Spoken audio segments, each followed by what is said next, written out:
Corona काल का plan MP. Lockdown नहीं हटेगा, बिना डरे काम भी होगा। चुनौती को अवसर में बदलेंगे शिव। 17 मई को आएगा रोडमैप। प्रधानमंत्री जी ने नारा दिया है आत्मनिर्भर भारत।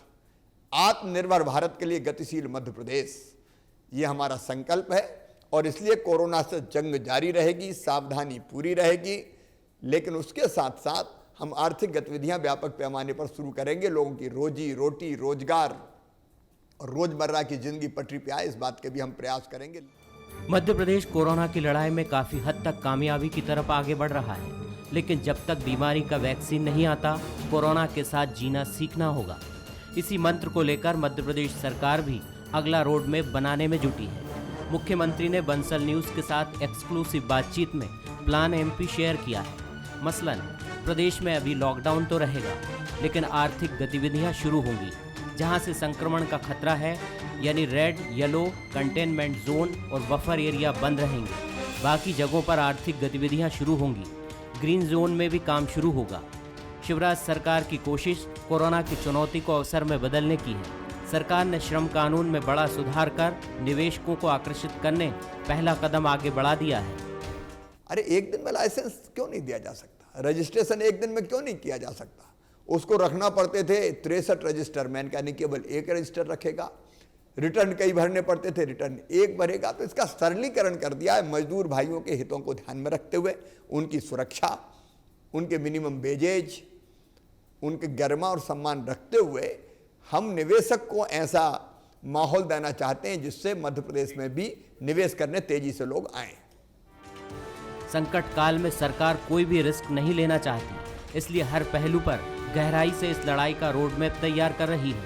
इसको लेकर मुख्यमंत्री ने राज्यपाल से भी चर्चा की है। मुख्यमंत्री विपक्ष के नेताओं और विशेषज्ञों से भी सलाह मशवरा कर रहे हैं। मैंने पूर्व मुख्यमंत्री कमलनाथ जी से चर्चा भी की है, उमा जी से चर्चा कर रहा हूं, दिग्विजय सिंह जी से चर्चा करूंगा, बाकी पार्टियों से चर्चा करूंगा। भारतीय जनता पार्टी की टास्क फोर्स के साथ मेरी चर्चा हुई है और क्राइसिस मैनेजमेंट ग्रुप अब लगातार हमारे मंत्री उनसे चर्चा कर रहे हैं, जिसमें जनप्रतिनिधि और जिले के प्रमुख लोग हैं। तो मिलकर हम सब तय करेंगे कि 17 तारीख के बाद लॉकडाउन का स्वरूप क्या होगा। कोरोना की तैयारियों और व्यवस्थाओं को लेकर विपक्ष पहले से ही सरकार की खिंचाई कर रहा है। हालांकि विपक्ष की तरफ से कई सकारात्मक सुझाव भी आए हैं। आपदा को अवसर में बदल दो, ये किसी फिल्म का अगर संवाद हो तो बहुत अच्छा लगता है, लेकिन जब परिस्थितियां समाज को बिखरा चुकी हों, तितर बितर कर चुकी हों, करोड़ों लोग जब सड़क पर हों, जिनके पास रोजगार ना हो, इन परिस्थितियों में ये जो संवाद हैं, ये संवाद कोई बहुत महत्वपूर्ण भूमिका नहीं निभा सकते हैं। विपक्ष के आरोप राजनीतिक हो सकते हैं, लेकिन सरकार के सामने पहली चुनौती कोरोना का संक्रमण रोकना है। इसके लिए सरकार लगातार इसके इंतजाम कर रही है। प्रदेश में कोरोना पेशेंट के लिए अब तक 35,000 बेड तैयार हो चुके हैं। इसे बढ़ाकर 63,000 करने का लक्ष्य है। दूसरे प्रदेश में फंसे करीब 2 लाख मजदूरों को स्पेशल ट्रेन से लाया गया है। ये सिलसिला अभी जारी है। इसके साथ ही मुख्यमंत्री के सामने राजनीतिक चुनौतियां भी हैं, लेकिन ऐसा माना जा रहा है कि राजनीतिक चुनौतियों को मुख्यमंत्री लॉकडाउन तक लॉक में ही रखेंगे। नमस्कार, मैं हूं शरद द्विवेदी और हमारा आज का मुद्दा है कोरोना काल का प्लान एमपी। प्रधानमंत्री ने एक दिन पहले एक बहुत ही आशावादी तरीके से एक नज़रिया हिंदुस्तान और भारत के लोगों के सामने रखा कि आप चुनिए इसमें से हमें क्या देखना है, और देखना यही है, चुनना यही है कि हम आपदा या विपदा के इस अवसर को एक ऐसे अपने अनुकूल अवसर में तब्दील कर दें, बदल दें, जो हम सब के एक बेहतर जीवन की दिशा में बहुत ही निर्णायक साबित हो। मध्य प्रदेश के मुख्यमंत्री शिवराज सिंह चौहान से जब बंसल न्यूज़ की बात बुधवार को हुई तो उनका नज़रिया भी काफ़ी सकारात्मक रहा। जिस तरह की बातें हम लगातार अब देख रहे हैं, उन्होंने भी साफ तौर पर कहा कि कोरोना के साथ जीना है, जीना होगा। यानी ये बात बहुत साफ है कि अब लड़ाई कोरोना से दो हाथ की है। अब घर में बैठने का समय धीरे धीरे हम सब मान रहे हैं कि ये अब अपने अंतिम चरणों में है और लॉकडाउन भी जो है ये अपने जो 17 मई के बाद का लॉकडाउन है बहुत चेंज होगा, बहुत बदला हुआ होगा, लेकिन इसे कैसे अवसर में बदलें ये ही एक सबसे बड़ी चुनौती भी है और सबसे महत्वपूर्ण जो टास्क है हमारे आप सबके सामने, सरकारों के सामने खास तौर पर, वो सबसे अहम टास्क है। मुख्यमंत्री शिवराज सिंह चौहान भी मानते हैं कि अगर हम सब मिलजुल कर एकजुट होकर इस मौके को एक अवसर में बदल देते हैं तो ये मध्य प्रदेश के बेहतर भविष्य के लिए बहुत ज़रूरी है। लेकिन ये सारी चीज़ें बहुत एकजुटता के साथ, समन्वय के साथ और इसी बीच में कोरोना नाम के इस जो एक बड़ा चैलेंज है इससे लड़ते हुए आगे बढ़ना है और इसमें सभी समाज के वर्गों और सभी राजनीतिक दलों का सहयोग भी बहुत ज़रूरी है। आज एक बार फिर इस मसले पर हम बात करेंगे, जबकि अब कोरोना से भय के बजाय कोरोना से आंख मिलाकर लड़ने और अपने लिए एक बेहतर भविष्य गढ़ने की बातें प्रधानमंत्री नरेंद्र मोदी और मुख्यमंत्री शिवराज सिंह चौहान कर रहे हैं। कितना ये मुमकिन है, कितने चैलेंजेस हैं, कितनी कठिनाइयां हैं, इस पर हम बात करेंगे। जो मेहमान हमारे साथ हैं उनसे मिल लीजिए। हमारे साथ हैं भारतीय जनता पार्टी के युवा सांसद उज्जैन से अनिल फिरोजिया साहब, बहुत स्वागत करता हूं अनिल जी आपका। हमारे साथ हैं जबलपुर से कांग्रेस के युवा विधायक संजय यादव जी, उनका मैं बहुत स्वागत करता हूं। और साथ ही वरिष्ठ पत्रकार और राजनीतिक विश्लेषक जगदीश द्विवेदी जी हमारे साथ हैं, उनका भी मैं स्वागत करता हूं। जगदीश जी, आप ही की टिप्पणी से आगाज करता हूं, मैं शुरुआत करता हूं। प्रधानमंत्री और मुख्यमंत्री मध्य प्रदेश के एक आशावादी स्वर में पहली बात तो ये कर रहे हैं कि अब कोरोना के साथ दो हाथ करने का वक्त है, यानी उसके साथ ही जीना है। अब आप ये नहीं सोच सकते कि अब घर में बैठे रहेंगे और चुपचाप ये समय निकल जाएगा फिर हम घरों से निकलेंगे, क्योंकि वो लड़ाई बहुत लंबी दिख रही है अभी आगे। और दूसरी बात है कि जब आप निकल ही रहे हैं तो फिर आप ऐसी लड़ाई के लिए निकलिए घर से बाहर कि जिसमें आपको जीत हासिल हो और आपके चेहरे पर मुस्कुराहट हो। कितना मुमकिन और कितना चैलेंजेबल टास्क देखते हैं आप इसको, और क्या कहेंगे इस सोच को लेकर जगदीश जी? शरद जी, जीवन हमेशा सकारात्मक सोचों से ही चलता है जी। नकारात्मकता लेकर हम सिर्फ और सिर्फ पराजय की तरफ जाते हैं, भय की तरफ जाते हैं। अगर हमें किसी भी चीज में विजय चाहिए, हमें जीत चाहिए, तो निश्चित रूप से हमें पॉजिटिविटी पे चलना पड़ेगा। और कोरोना जिसको आप कह रहे हैं, मैं शुरू से मैं ये कहता रहा हूं कि कोरोना से डरना नहीं है। कोरोना से बिल्कुल, प्रधानमंत्री जी ने भी यही कहा है, हमें लड़ना है कोरोना से, क्योंकि हमेशा डर आपको घर पे बैठा देता है। और कितने दिन घर पे बैठेंगे, कितने दिन आप लॉकडाउन करेंगे, देश और प्रदेश की आर्थिक स्थिति को आप कितने दिन नजरअंदाज करेंगे?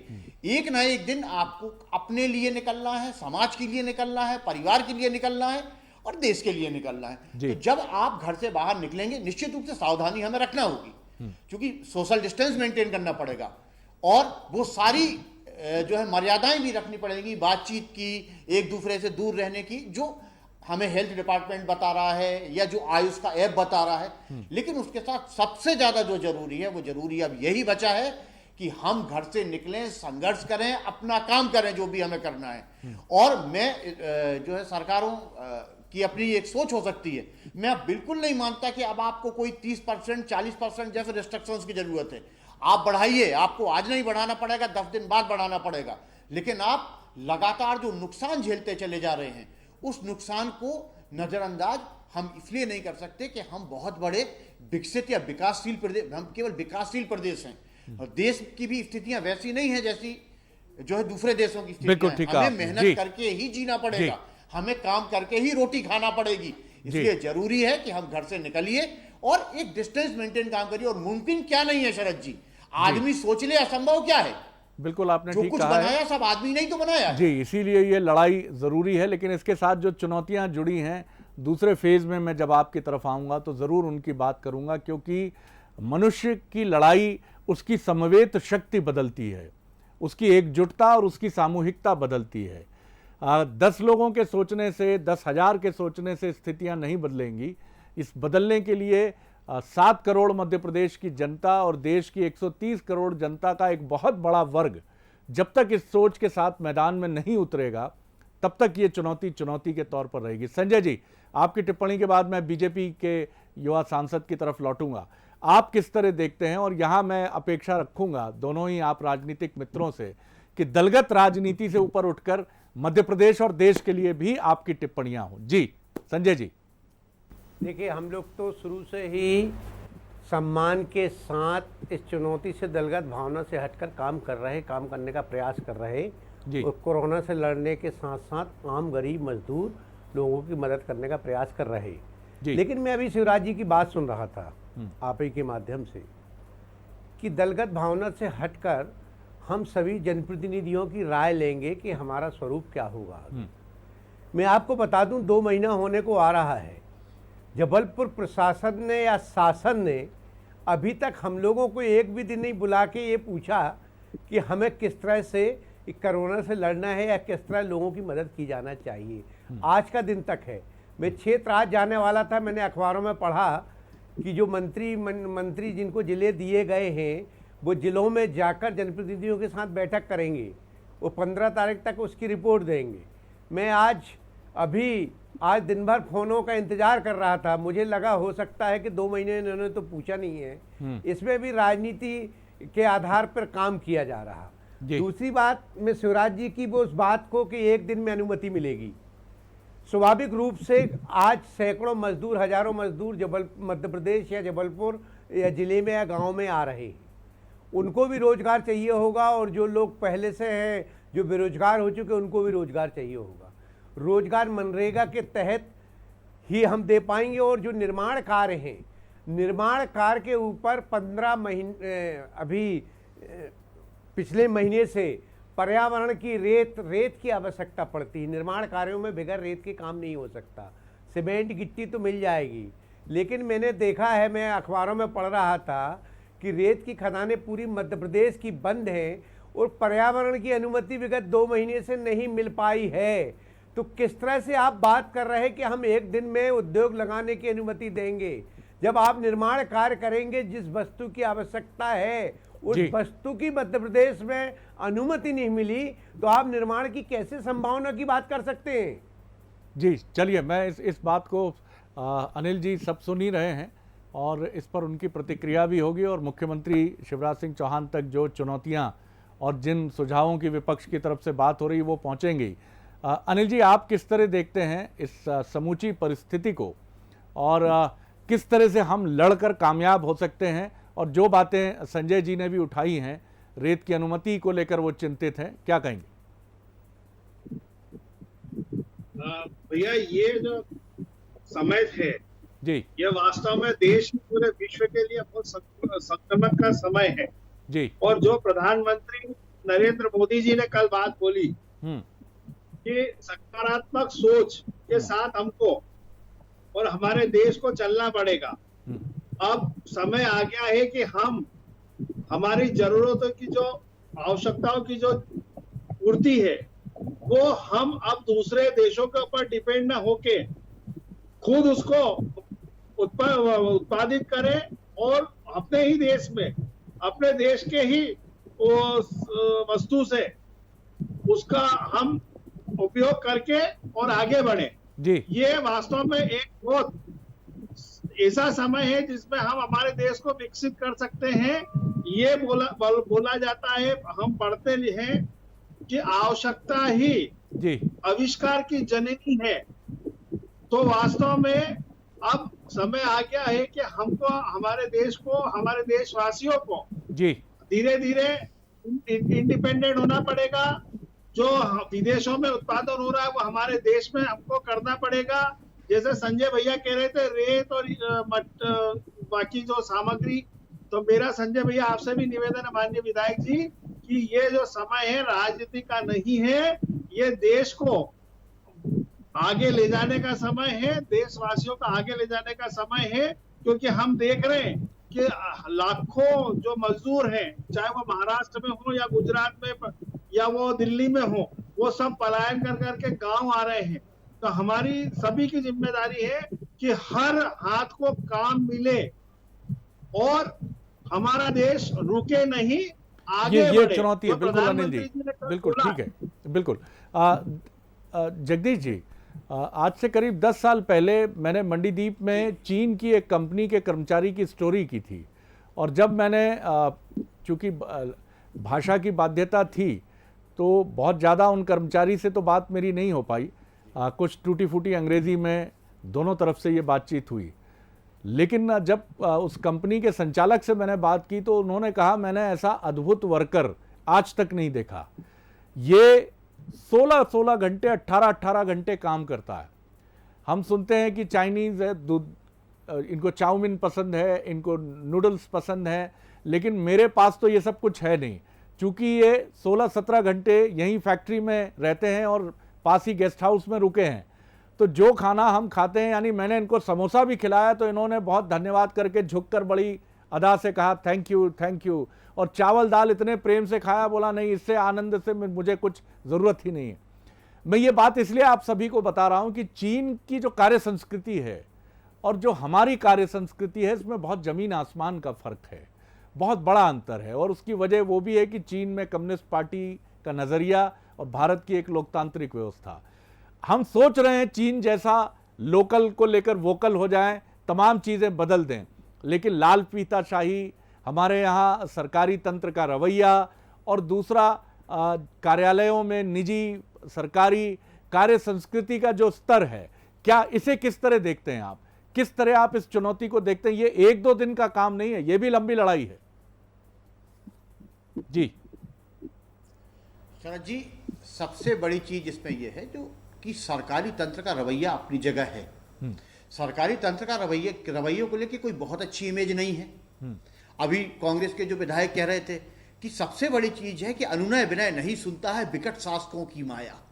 ये जो एक अभिजात्य वर्ग बन के बैठ गया है, एक ऐसा वर्ग बन के बैठ गया है जिसने ये मान लिया है कि राजनीतिक दल कोई भी हो, सरकार हम ही है, हम ही तय करेंगे, फैसले हम ही लेंगे। एक तो इस मानसिकता से बाहर निकलना पड़ेगा, जनतंत्र की भावनाओं को मंत्रालय में बैठे लोगों को समझना पड़ेगा। राजनेताओं के चाहने से बहुत कुछ नहीं होगा, होगा तभी जब वो लोग चाहेंगे जिन्हें इंप्लीमेंट करना है, जिनको योजनाओं को ग्रास रूट लेवल तक ले जाना है, जिन्हें जमीनी स्तर तक ले जाना है। एक बात।